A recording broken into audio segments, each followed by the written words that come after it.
What is up, guys, and welcome back to another video. We got another fishing cheater scandal video for you guys. This one, I had to dig pretty deep to get the information on this one. This one's pretty crazy. It's another incident that appears to be involving the Dixie Mafia. So yeah, guys, you're gonna want to stay tuned.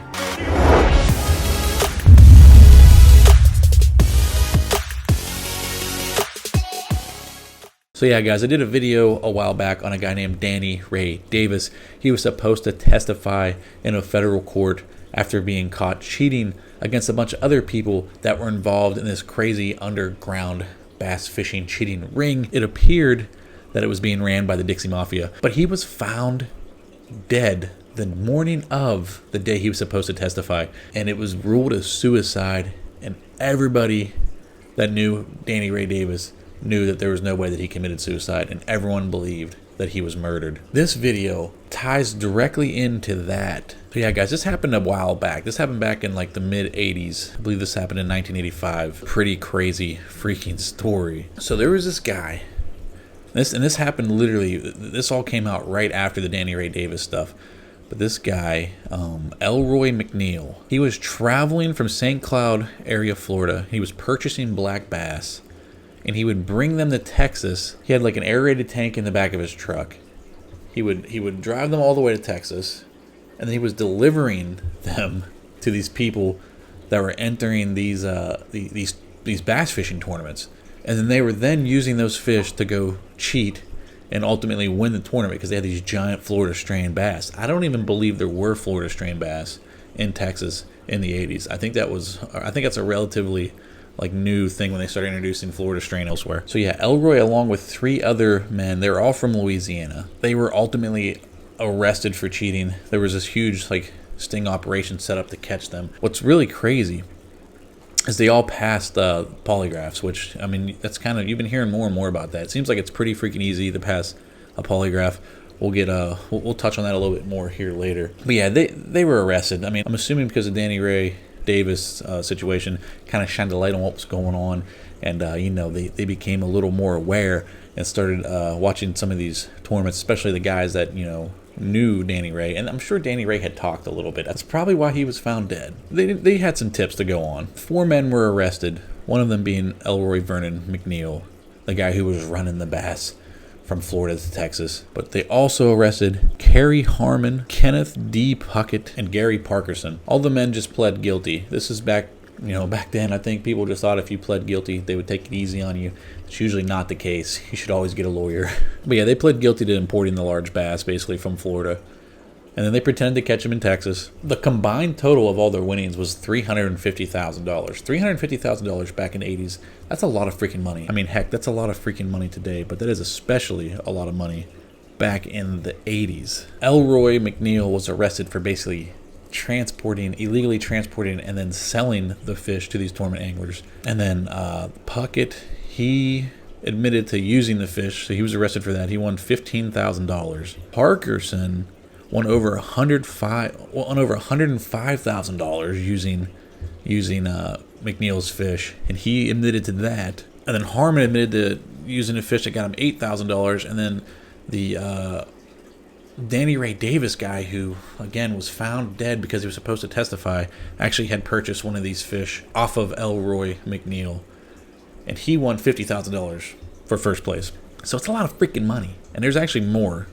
That's just what they accounted for in this article, but I saw somewhere else that it was $350,000. So yeah, all the men pled guilty. They even admitted to beating the polygraphs that they were taking. So all these tournaments, even back in the 80s, did polygraphs to try and see if anyone was being untruthful and was possibly cheating.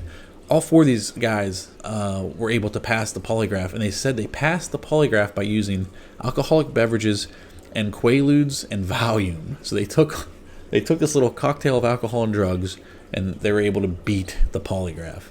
That seems pretty easy to do. But yeah, guys, I'm going to put a link in the description to the Danny Ray Davis video so you can kind of see how that ties into this. I couldn't even find this stuff when I was doing that video. I had to do a deep search to find all this crazy stuff. The judge did not take it easy on these guys. You look at a lot of the stuff that's going on recently, which there's even more money on the line in some cases, and a lot of these guys are just getting a little slap on the wrist. these guys actually did jail time. They actually did like some serious time. So McNeil, who prosecutors said recruited the other men in the scam, was sentenced to the maximum 5-year prison sentence and a $5,000 fine. So he did 5 years in prison. That's pretty serious. $5,000, that's not a big deal in the grand scheme of things. You think about how much money he was probably making. But 5 years in prison for selling fish to people. He wasn't even the ones technically cheating. Now, he knew what he was doing. He definitely was a scammer. A little bit of a hustler, though, you know. He was taking advantage of people that were just willing to pretty much cheat. So Gary Parkerson did 5 years as well. He did 5 years as well. He netted over $140,000 total in prizes. That's freaking crazy. That's crazy. That's a lot of money for back then. Gary Harmon only did 4 months in prison. And then Kenneth Puckett did 6 months. He did 6 months in one that he won $73,000. That's crazy. They took it a little easy on those guys. They all pled guilty. Just didn't even go in and fight. Just walked up in and was just like, yep, I did it. I mean, there's something, I guess, that's kind of, at least they took it on the chin kind of. But yeah, guys, pretty crazy stuff.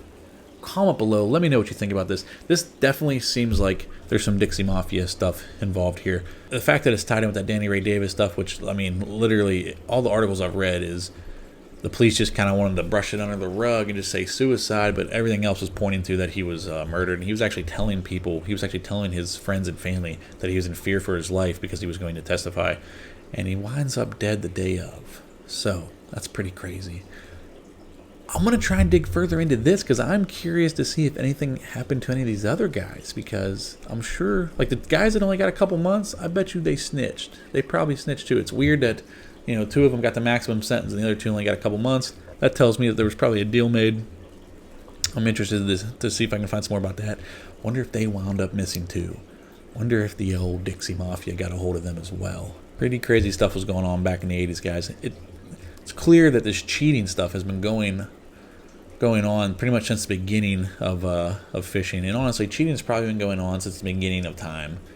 There's always people that are going to try and cheat and take advantage of like honest people, and it's sad but true. But yeah, guys, comment below. Let me know what you think about this. Let me know if you want me to do some more videos around like the Dixie Mafia bass fishing scam ring. But alright, guys, that's all I have for you. Thank you so much for watching. If you haven't already, please smash the subscribe button, hit the like button, and I'll see you next time.